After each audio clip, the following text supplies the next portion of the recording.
She stays very easily. She goes up quickly. We need to get to the court daily, where we are the defendant and we are the judge. I need to put myself daily. The day ends, I need to put myself in court.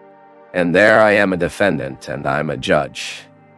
Because it is the opportunity I have to unravel the lies I told me. To unravel the lies I told others. Those scams of my personality. If I do not take care, turn into the scams, the masks, the hypocrisies. So I daily take me to this court where only honesty is allowed. And here comes the big question. We all need to enter this context of light, illuminate our way of being to find out where we are excessive, where we are cruel, where we kill the other with our word, with our opinion, with our nature, where the other is more than us too, that we need to allow it.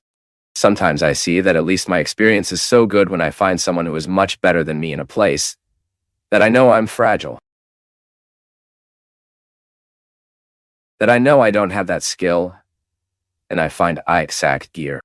Not in the usefulness of that person, but in full recognition. Her meaning there, from difference, and it's so intriguing because there are people you will know and you live up to.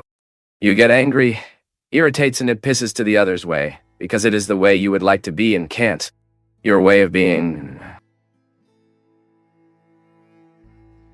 can already what's bad, it's true.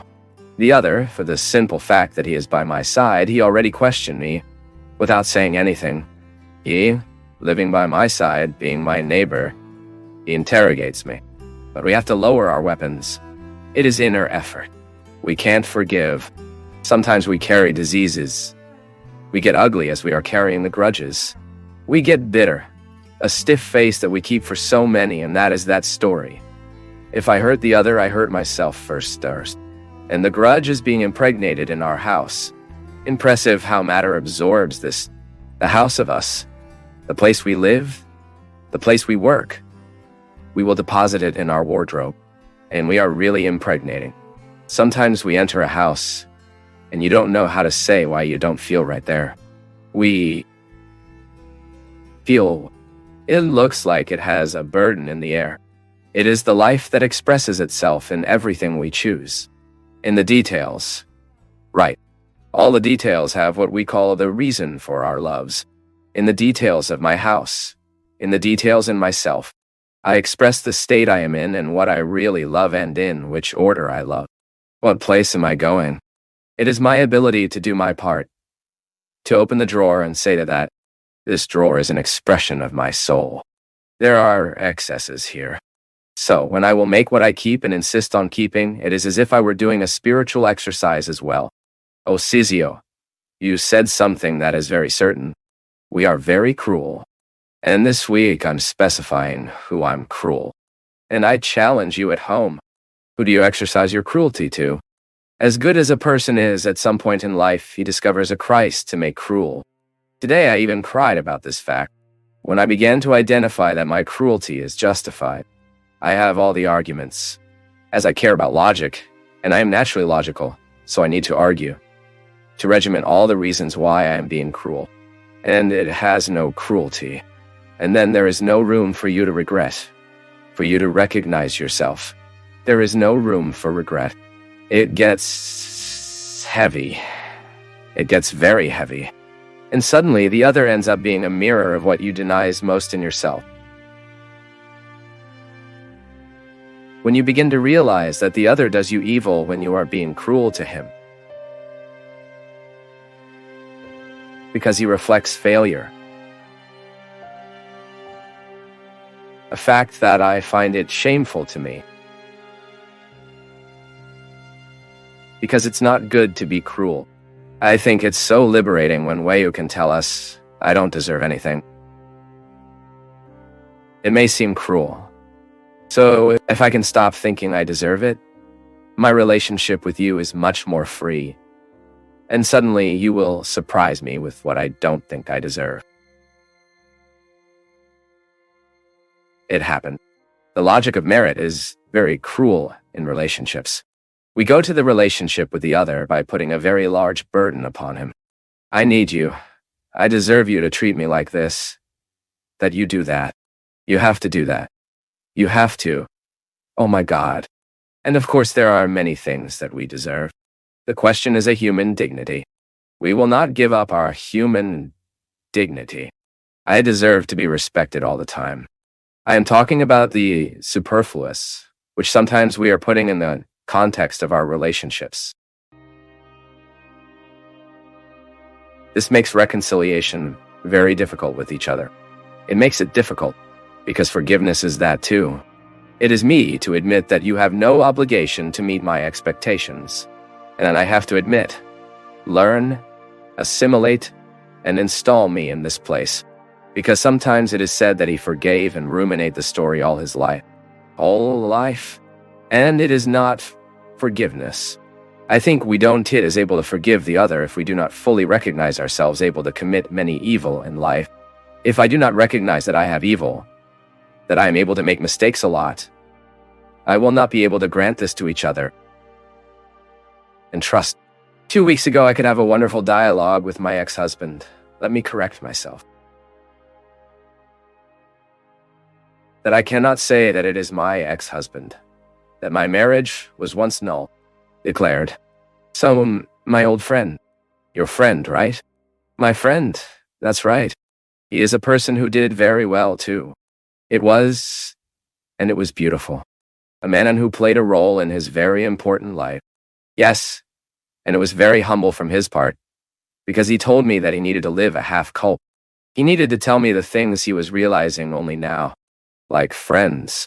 How long did you stay together, I say? We stayed 3.5 years, married 2.5 years. And did the Unial Declaration come out now? He left in December last year. December last year, very unique. Very unique. Christovan Basso, living a lot with him now, because we are producing a job that we will release early next year. Then a genius, Christopher, one of the greatest composers of our music, a great conductor. So we were talking about loneliness, he said like this. As I am in need of loneliness, and only now has it grown inside him, he said. But for a man who is married, it is difficult at home and you live this pain to defects. You have to know how to calibrate well, balance your time well, have to have mutual understanding too, because there are meteors that don't need so much solitude, but art needs. Imagine you make your mosaics with the kids running around the house.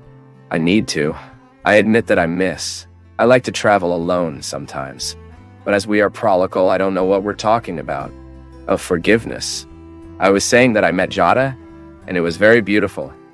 His attitude of recognition and relief in being able to have room for asking for forgiveness. And I forgive. And I also ask. And he also forgive. I think forgiveness is a violent attitude inside. Brave. But it is a cleaning lady.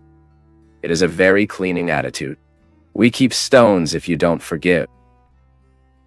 Because it's you who have to know the difference in expectation and hope. Yeah, two very different concepts. Yeah, expectation you feel the other than he can't carry. And of hope you have to admit that he may not get what you want. And ask yourself. I accept anyway.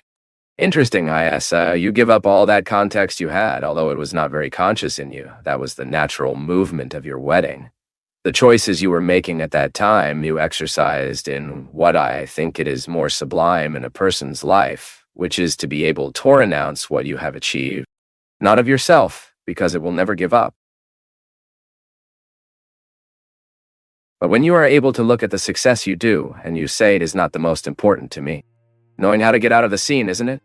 To renounce yourself is not to forget who we are. It is renouncing the excesses of what we bring. It is looking at the suffering I have and being able to renounce the excesses it causes me. So I get the part that can teach me. The pedagogical dimension of a fact. The pedagogical dimension of a tragedy. And I'll be back to what I was saying. When you see in these serious religions that start from a love principle of God, respect for man, which I think is the most honest day that every religion needs to live, it is just when it teaches us. And I am very happy to be a Christian. I am very comfortable from the word of Jesus, which teaches me the way of lightness. The way, as the Buddhists say, which is precisely the pursuit of this balance, which allows me to relativize everything life has given me a spiritual because. I never think that, but illusory, right? Because we dress good what is bad. Did you wonder if you would go vain to sleep today with what God has done in your life? I have to sleep naked in this truth. I have to unravel my soul daily and say what God has done to me and serve to this day. This is wonderful from our church, but especially from the invitation of Christ, the examination of conscience, this thing of every day to confess. Look to yourself, and the exercise there is the beginning of our philosophers, who supported everything that people have to get organized internally today. But to remember faithfully, tell yourself again, extremely fidelity.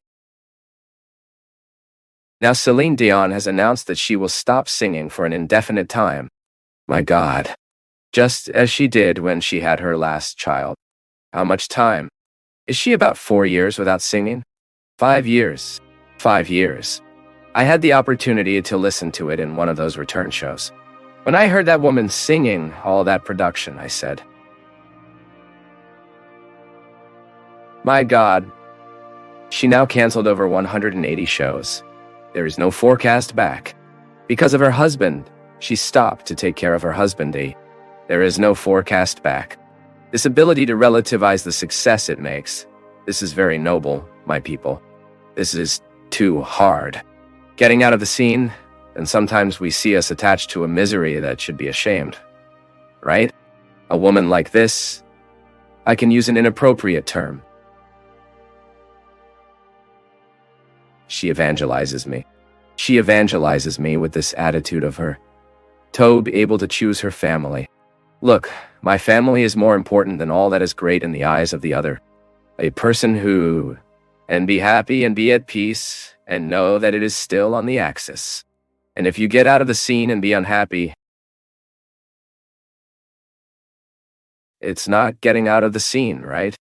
Your soul remains there, because then you would be unhappy and not match the choice. But getting out of the scene and being whole is really a mature soul, right? For me, the great secret of life is acceptance. To accept. What is it to accept? Lower the guard and stop fighting with life, right? I think the spirit of acceptance. I was hitting that word of the Bible a lot. He accepts everything that happens to you, and in pain remains firm, because in the crucible of humiliation that man will learn to be truly honored. And I thought, could Jesus accept everything? But everything is all. How so? A change? To accept is not to be passive in the face of life or things that depend on me, but having a spirit of constant acceptance makes you much more docile to what works and not. You get much more sensitive to the truth, life. Sensitive to beauty. But it is a conscious option, well awake, and demanding by humility. It is a small exercise. I say it's exercise because it's not very natural to be humble. No, you have to be very aware of yourself, the arrogance,